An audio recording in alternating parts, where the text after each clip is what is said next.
Assalamualaikum warahmatullahi wabarakatuh. Kami dari kelompok 2 ingin mempresentasikan hasil diskusi materi kelompok kami, yaitu mengenai tentang alam semesta, tata surya, dan bumi, dengan dosen pengampu yaitu Ibu Dokteranda Hajah Nurul Aini MPD, dengan nama anggota kelompok yaitu Fitria dengan NPM 21125574, Dias Aisyah Damayanti dengan NPM 21125588, dan yang terakhir Istiqomah Indah Utari dengan NPM 21125589. Baiklah, perkenalkan, nama saya Istiqomah Indah Utari dengan NPM 21125589. Di sini saya ingin menjelaskan tentang materi alam semesta, tata surya, dan bumi. Terbentuknya alam semesta menurut pandangan IPA. Menurut teori paling umum, dianut tentang penciptaan alam semesta yang berasal dari ketiadaan adalah teori Big Bang. Teori ini menyebutkan alam semesta berasal dari ledakan besar yaitu Big Bang yang terjadi sekitar 10 sampai 20 miliar tahun silam. Telah banyak ilmuwan yang memberikan bukti-bukti kebenaran teori ini.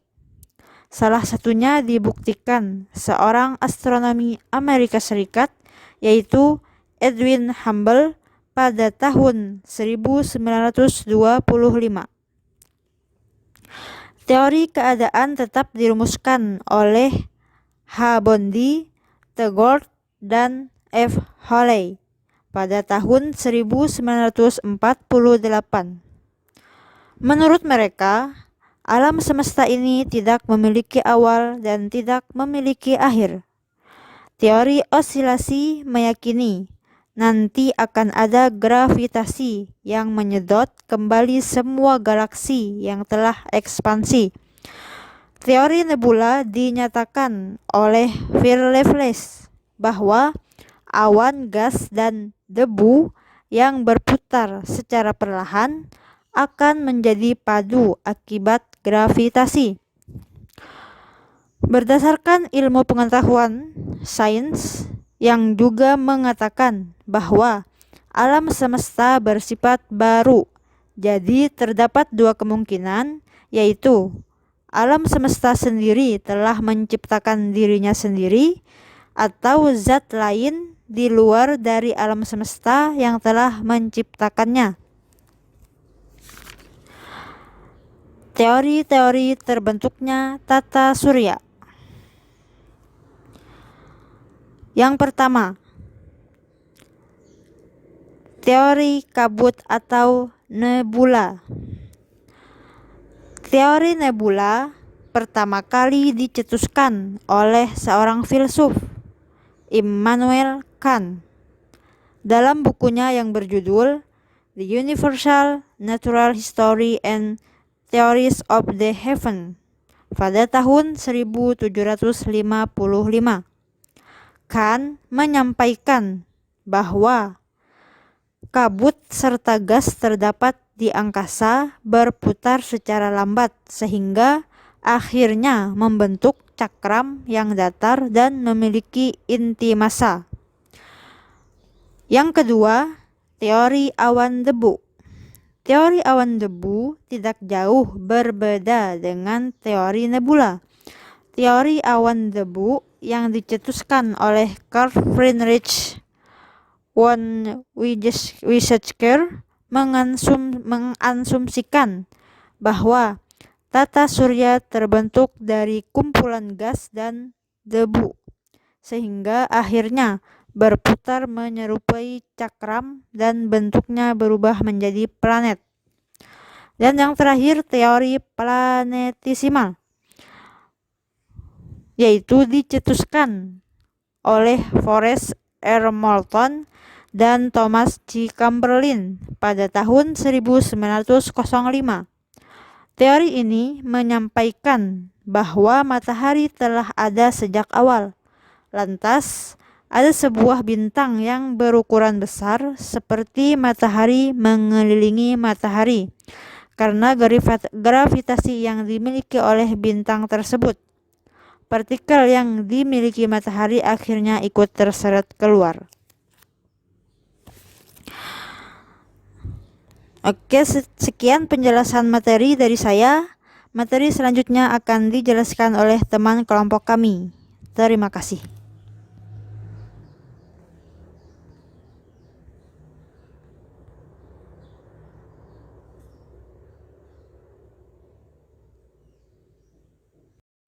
Perkenalkan, nama saya Dias Aisyah Damayanti, NPM 21125588. Di sini saya akan melanjutkan materi yang disampaikan oleh teman saya. Selanjutnya ada teori kondensasi. Teori ini dikemukakan astronom Belanda yaitu G.V. Kuiper pada tahun 1950. Teori ini menyampaikan bahwa tata surya terbentuk adanya bola kabut raksasa yang berputar menjadi cakram raksasa. Selanjutnya, ada teori bintang kembar. Pada tahun 1956, Fred Hoyle menyampaikan bahwa tata surya tercipta karena adanya dua bintang besar yang berdekatan hingga akhirnya salah satu bintang tersebut meledak dan meninggalkan serpihan kecil. Karena gravitasi yang dimiliki oleh bintang, akhirnya serpihan hasil ledakan mulai mengelilingi bintang tersebut. Selanjutnya, ada teori pasang surut. Teori ini dikemukakan oleh James Jenas pada tahun 1917. Ia beranggapan bahwa bumi serta tata surya terbentuk karena adanya bintang lain yang mendekat ke matahari. Hingga akhirnya bintang serta matahari hampir bertabrakan yang menyebabkan tertariknya materi dari bintang lain dan matahari. Materi-materi itu akhirnya terkondensasi menjadi planet. Susunan tata surya. Berdasarkan jaraknya dari matahari ke 8 planet tata surya, yaitu yang pertama Merkurius. Jaraknya sekitar 57,9 juta kilometer. Yang kedua, Venus. Jaraknya sekitar 108 juta kilometer. Yang ketiga, Bumi. Jaraknya sekitar 150 juta kilometer. Yang keempat, Mars. Jaraknya sekitar 228 juta kilometer. Yang kelima ada Jupiter. Jaraknya sekitar 779 juta kilometer. Yang keenam, Saturnus. Jaraknya sekitar 1430 juta kilometer. Yang ketujuh, Uranus. Jaraknya sekitar 2880 juta kilometer. Dan yang terakhir ada Neptunus. Jaraknya sekitar 4500 juta kilometer. Sifat-sifat khusus planet. Yang pertama, Merkurius. Sifat-sifatnya yaitu yang pertama, merupakan planet yang memiliki predikat sebagai planet terkecil dan terdekat dari matahari. Yang kedua, berwarna abu-abu. 3.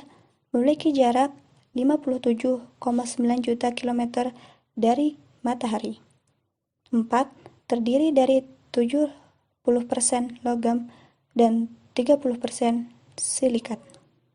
5. Berdiameter sekitar 4.879 km. 6.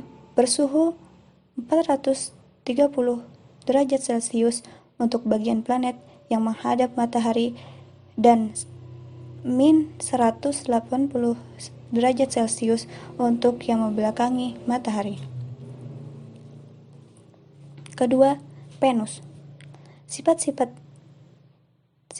khusus planet yaitu 1. Biasanya dikenal sebagai bintang fajar atau bintang senja.